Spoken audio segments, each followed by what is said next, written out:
Allez, Isabelle, qui est graphiste dans le Rhône. Et je suis Bonjour heureux. Jean-Jacques, Je suis heureux d'accueillir Isabelle. c'est Bonjour. Elisabeth de Lyon. Comment allez-vous, Jean-Jacques? Ça va très bien, ma chère Isabelle. Ça va très bien. Bon, vous savez, je me marre. Mais je Vous me vous marre. marrez? Ah bon, Mais allez-y. je me marre, Jean-Jacques. Moi, je dis vive leur contrat. Parce que quand on entend des conneries pareilles, je C'est-à-dire, pense allez-y. sincèrement que 99% des parents, ils ont eu envie de se pendre ce matin.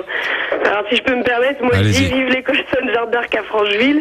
Parce qu'au moins, quand on est hors contrat, on n'a pas à subir ce genre de dispositions techniques qui sont pas du tout indispensables, quoi. Alors, la charte de la laïcité, Jean-Jacques, moi, je vais vous dire, non, mais c'est une hypocrisie sans nom. Parce que moi, ils sont rentrés, mes enfants, à l'école, dans la communale du coin, mardi dernier. École publique? Oui, dans la communale. Donc mardi matin, j'ai reçu un petit papier qui dit que à la cantine, on peut demander à avoir des changements de plats par conviction personnelle, mais ils respecteront pas nos choix de toute façon. Donc à quoi bon les mettre, d'ailleurs. Ils respectent pas nos choix, sauf si ce sont des régimes sans viande porcine. Alors moi je vais vous dire un truc, Jean-Jacques, c'est la laïcité, c'est vachement mal parti, Parce que si déjà je peux même pas demander du poisson au vendredi à mes enfants parce que je suis catholique, je pense que ça va mal se passer l'année. Donc ça c'est mardi, Donc moi vous savez, je vais vous dire un truc, Jean-Jacques, je suis contre l'interdiction du port du voile parce que c'est faire l'autruche. C'est obligé à cacher un problème qui existe. Voilà, il y a des musulmans à Francheville, et il y a des musulmans, et s'ils ont besoin de manger sans porc, ils mangent sans porc. Mais moi je suis catholique, le vendredi, je veux du poisson, le vendredi de carême, je veux pas le carnaval, je veux qu'on fête Noël, etc. C'est la laïcité, c'est dans les leçons. Mais on fête déjà Noël. On fête déjà Noël, Isabelle. Ah oui, mais vous savez que dans des écoles, on fête plus. C'est comme la fête des mères. Maintenant, c'est la fête des parents, pour vexer personne. Oui, enfin... Alors, Monsieur Payon, il dit une école où on croit en rien. Est-ce qu'il se rend compte 5 minutes de ce qu'il dit? Le mec, il fait la morale à tout le monde. Alors, quand il était jeune, il faisait de la contrebande de saumon fumé. Je sais pas si vous le savez, mais dans le milieu politique, tout le monde le sait, quoi. Le mec, il veut imposer des valeurs, alors qu'avec la méthode globale, je sais pas si vous savez, Jean-Jacques, en 2013, combien de pourcentage de 6e ne savent pas lire? Moi, vous savez, j'ai 30 ans. Donc, la 6e, c'était loin. Et déjà, à ma 6e qui était très loin, il y avait des enfants qui savaient pas lire. Là, sur le site de l'Académie française, il est écrit noir sur blanc qu'en 10 ans, le nombre d'illettrés en 6e a augmenté. Qu'est-ce qui vient nous emmerder avec sa charte de la laïcité? Il ferait mieux d'arrêter de faire appliquer la méthode globale, Jean-Jacques. Parce que là, les gosses, qu'est-ce qu'il est en train de faire? De les déstructurer. Voilà, il fait plus son boulot, monsieur Vincent Payon, si vous m'écoutez. Le mec, Vincent Payon, qui s'occupe de pédagogie et d'éducation, alors qu'il enlève tout dans les livres d'histoire. Mais on va où? Non, il n'enlève pas tout dans les livres d'histoire, ma chère Isabelle. Oui, on dégage. On enlève une grosse... Alors, on dégrossit l'histoire, parce que sinon, vous comprenez, nos enfants, ils risqueraient de comprendre pourquoi il y a eu 1905. Et là, ils seraient vachement emmerdés d'expliquer, quand même. Non, sérieusement, on va en faire des abrutis, nos enfants. Le mec, il veut faire des cours de... Je vous sens un peu pessimiste, ma chère Isabelle. Dites-moi, c'est dramatique, ce que je vois en vous écoutant. Parce que oui, non mais Isabelle, il faut bien qu'on aille bosser. Non mais d'accord, Isabelle, ça, on est d'accord sur beaucoup de vos remarques ou de vos critiques, mais seulement quand même, ne voyez pas tout en noir, Isabelle. Vous voyez un coin de ciel bleu quand même, non?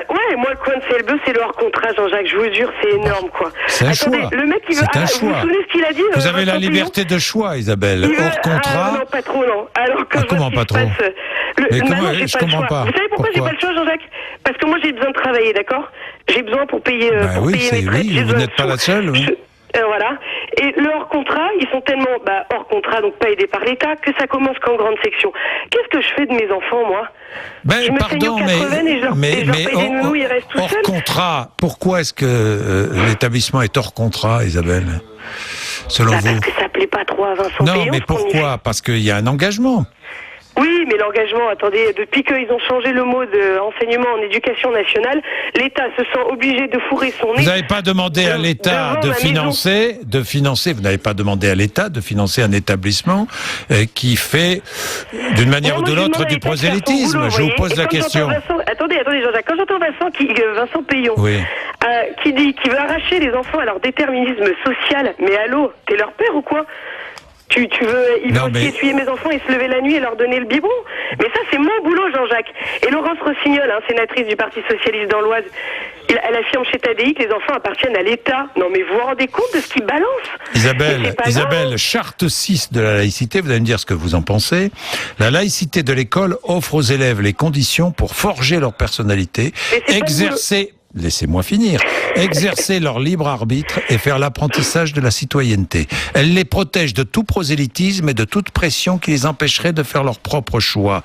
Donc, la force, justement, de l'école laïque, c'est de protéger les enfants de tout prosélytisme, Isabelle. Vous savez pourquoi à Lyon on a fondé les enfants d'hétéros, le groupe Les Enfants d'hétéros au début du mariage gay, pour remettre l'État à sa place, c'est-à-dire en dehors de nos vies, de notre foi, mais je vous pose de notre religion, question. De notre éducation. Pardon, ce qui veut dire que... Du fric. Mais... Alors qu'ils pompent du fric et qu'ils laissent nos enfants non, mais tranquilles. Isabelle, je comprends pas très bien. Vous regrettez que les écoles privées sous contrat ne soient pas aidées par l'État, et en même temps, hors contrat ne soient pas aidées par l'État, et en même temps, je comprends pas très bien. Je comprends pas très bien. Bah non, je regrette pas, parce que dans leur contrat, on peut faire ce qu'on veut, c'est-à-dire qu'on peut enseigner la totalité de l'histoire de France à nos enfants, ce qui n'est pas possible. Moi, ce que je trouve scandaleux, c'est que nos impôts servent à financer les écoles publiques, et que quand on me parle de la laïcité et qu'on me balance que... et c'est comme ça, l'école est laïque. Mais que les régimes porcines sont... Isabelle, l'école est laïque, vous n'y pouvez rien, c'est comme ça. C'est quoi laïque? L'école, la République est laïque. Notre République est laïque. La préoccupation, c'est de mettre tout le monde en uniforme. Ça ressemble limite au hors-contrat quand même, vous trouvez pas? La laïcité, je voudrais que vous... Est-ce que l'école doit protéger les enfants de tout prosélytisme? Non, absolument pas. C'est se cacher, c'est faire l'autruche. C'est admettre qu'il y a des choses qui n'existent pas.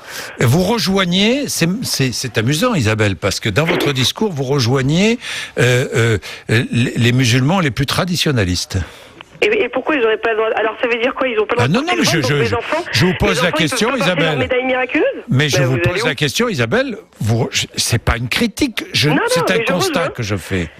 Vous les rejoignez. Et pourquoi il aurait moins le droit de pratiquer que moi, lui? Mais non, mais je suis d'accord avec vous. Ça, c'est votre choix, c'est vos choix. Sauf qu'à l'école, c'est la laïcité, Isabelle. C'est le choix de la majorité des Français. C'est comme ça, c'est la République qui est comme ça. C'est la République qui est laïque. Et il fait ni vous ni moi. N'allons pas refaire les lois. La République laïque, d'accord. Mais qui s'occupe de ce pourquoi l'État les paye, c'est-à-dire éduquer nos enfants, en faire des têtes bien faites plutôt que bien pleines, d'accord? Moi, je demande que mes enfants, ils apprennent que l'éducation soit faillible, ça, on est d'accord. Ça, on est d'accord. Pour comprendre le présent, il faut connaître son passé. Seulement, ça, on ne le fait plus. Et vous savez pourquoi? Parce qu'on veut les déstructurer. Tous les frangins, ils veulent faire ça. Donc, c'est plus facile pour manipuler un électorat que d'avoir... Oui, Isabelle, là, vous allez loin. Là, vous allez loin. Je suis pas d'accord avec vous. Mais vous me dites tout le temps que je vais loin, Jean-Jacques. Non, mais là, Isabelle, pardonnez-moi de vous dire, je peux pas être d'accord avec vous. Vous ne trouvez pas qu'il y a un complot. Mais Isabelle, c'est pas un complot national pour faire en sorte que nos enfants soient déstructurés et que tout à coup soient à la merci. Mais pourquoi alors Vincent Payon, il travaille pas à corriger l'illettrisme? Pourquoi il bosse pas? Que l'éducation nationale soit faillible, ça on est bien d'accord, Isabelle. Bon, Isabelle, merci, ça me fait plaisir de vous retrouver. Je vois que vous n'avez pas perdu votre engagement, ni votre vitalité, ma chère. N'oubliez pas qu'à Lyon, on est quand même énorme, c'est le pays de la cannelle, n'est-ce pas? À Lyon, vive les enfants d'hétéros et vive le hors-contrat. Merci Isabelle.